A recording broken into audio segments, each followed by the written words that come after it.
Meu nome é Alexandre Lourenço, sou advogado criminalista, já com mais de 30 anos de experiência em atuação do direito, com uma vasta experiência no serviço público, investigações de alta complexidade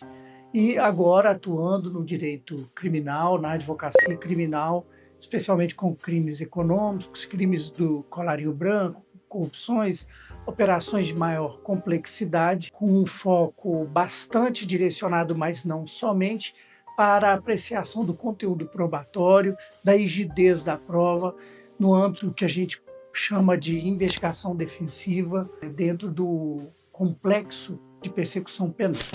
Nós, no escritório, estamos desenvolvendo todo um arcabouço, a análise dos processos a partir da rigidez das provas coligidas e buscamos, com esse momento, com esse vídeo e com outros tantos vídeos que na sequência deveremos fazer, apontar um pouco para advogados, para operadores do direito e mesmo para a comunidade em geral, algumas peculiaridades da persecução penal, especialmente quando a gente trata de provas, de processo ligado às provas que são levadas aos autos e que poderão ou não gerar condenações. Quando um processo chega no tribunal, quando um processo chega ao judiciário, quando as operações acontecem, o que está em jogo é o conteúdo coligido para que se demonstre a responsabilidade daquela pessoa investigada com os fatos criminais apontados. Vale dizer, o conteúdo probatório levado a juízo para que essa pessoa seja responsabilizada pelo crime que eventualmente praticou. Não é possível que se leve ao judiciário, que se leve a uma persecução penal, a um processo criminal, a pessoa por mera suposição, por fato vago ou por ilações despropositadas ou sem lastro em circunstâncias reais estabelecidas pelo processo esse que é regra e é garantia, antes de ser somente regra, é garantia do direito de liberdade do cidadão, do direito de ser condenado com base em provas rígidas e regulares apenas e tão somente. E é exatamente na insuficiência probatória que se assenta o nosso trabalho com o presente vídeo. A gente fala em insuficiência probatória quando os elementos que são levados para os autos, de modo a demonstrar a responsabilidade do agente com aquele fato criminoso que está sendo analisado em juízo, ou não são bastantes, ou não apresentam vinculações sólidas, ou não têm a rigidez, a estrutura e a garantia de veracidade bastante para que seja confiável e crível por aquele que vai julgar naqueles fatos que ali se comprovam. Essa prova, ela exige para si regramentos bastante determinados, tanto no Código de Processo Penal como em diversas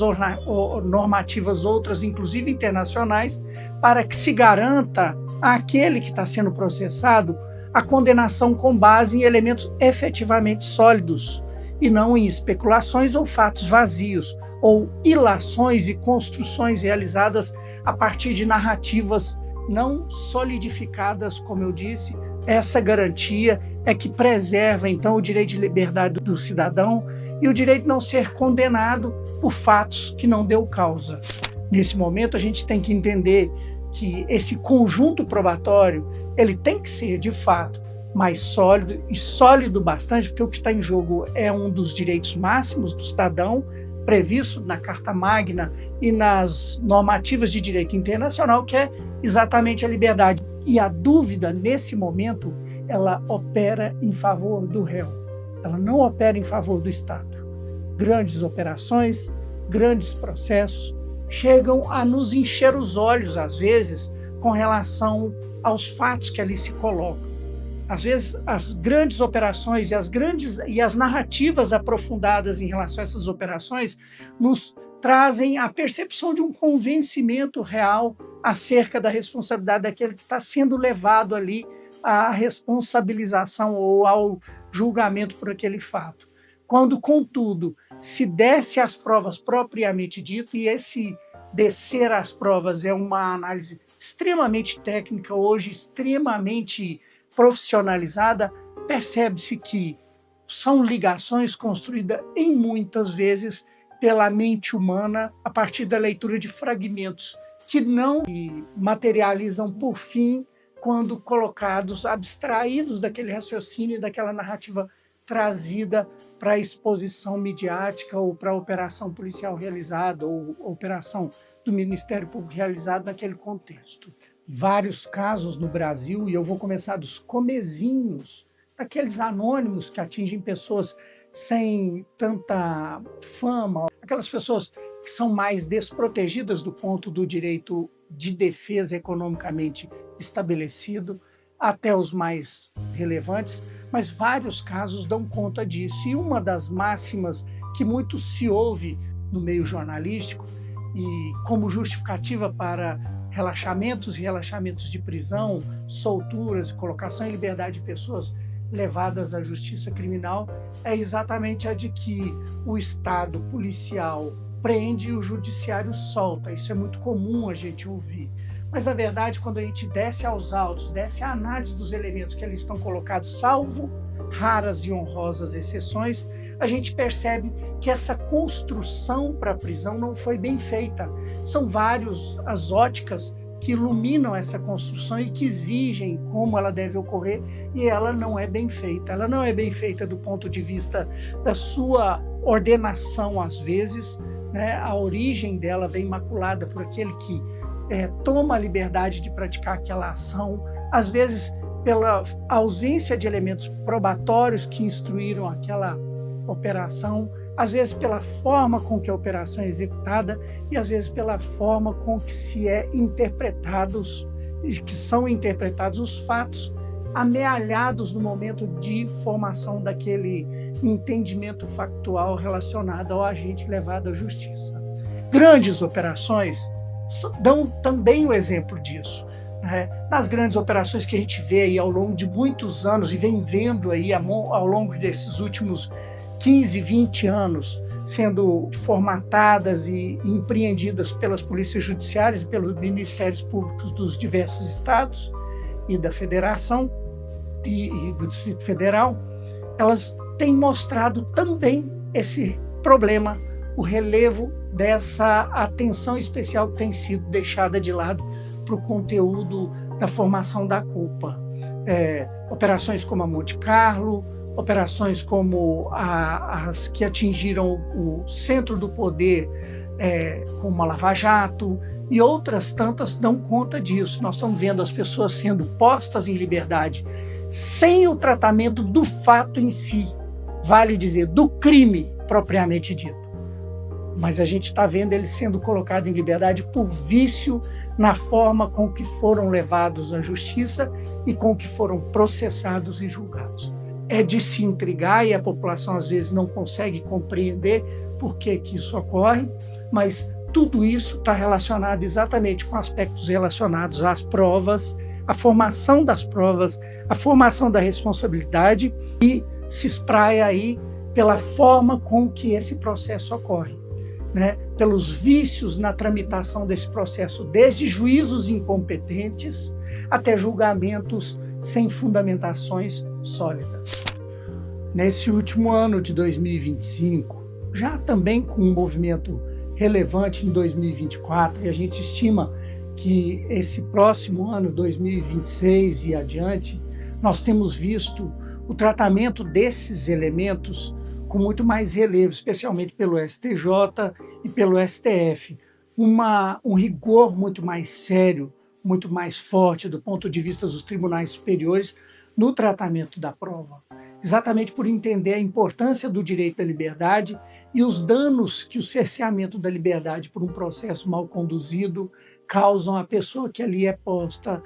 em segregação, que é posta presa.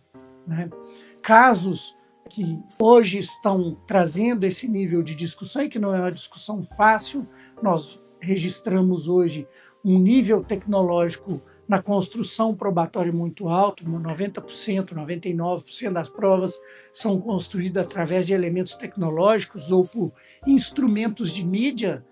seja as quebras de sigilos telemáticos, fiscais, bancários, telefônicos, as comunicações em geral que transitam entre as partes e os investigados, elas exigem uma análise muito tecnológica, muito técnica. Hoje, exigindo do profissional um apoio multiprofissionalizante dentro da sua estrutura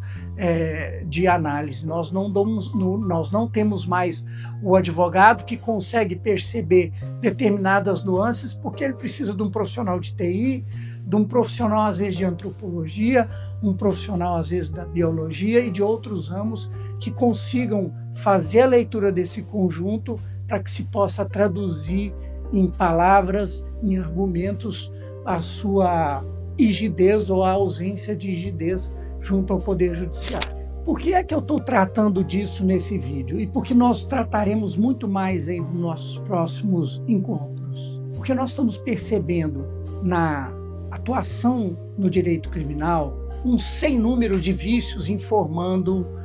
a persecução penal de diversos agentes, sejam eles agentes públicos expostos mediaticamente, sejam eles cidadãos comuns que são levados à justiça criminal por responsabilidades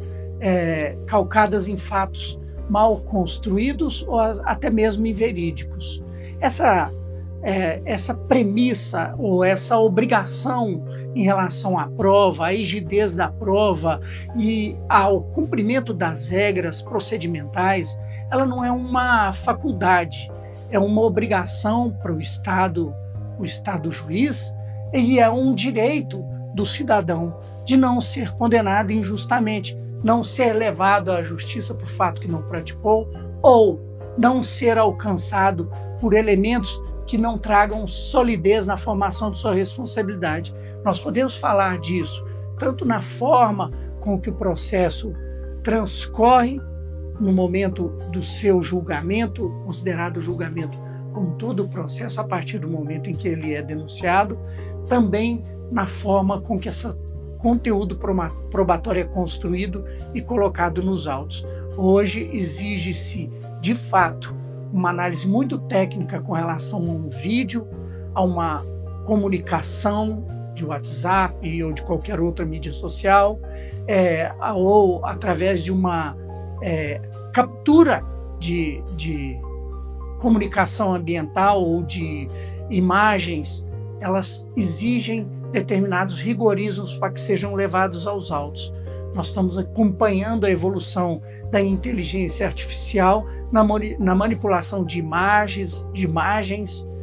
vozes, discursos, conteúdos, algumas vezes fazendo-nos crer que estamos ouvindo determinadas pessoas quando, de fato, essas pessoas sequer participaram daquele conteúdo, daquele vídeo ou daquela propaganda ou daquela situação que é posta a público. E isso tudo produzido de forma eletrônica,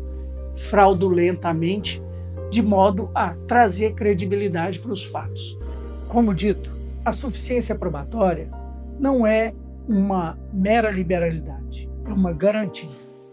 Ela protege o cidadão contra condenações injustas, garante o cidadão contra abusos do poder público no exercício do poder judicante. Se você gosta de conteúdos como esse, de alta complexidade, siga-nos no nosso canal, marque o nosso canal, compartilhe e comente. Nos próximos encontros, nós vamos falar um pouco mais de prova e um pouco mais de processo nessas grandes operações de alta complexidade.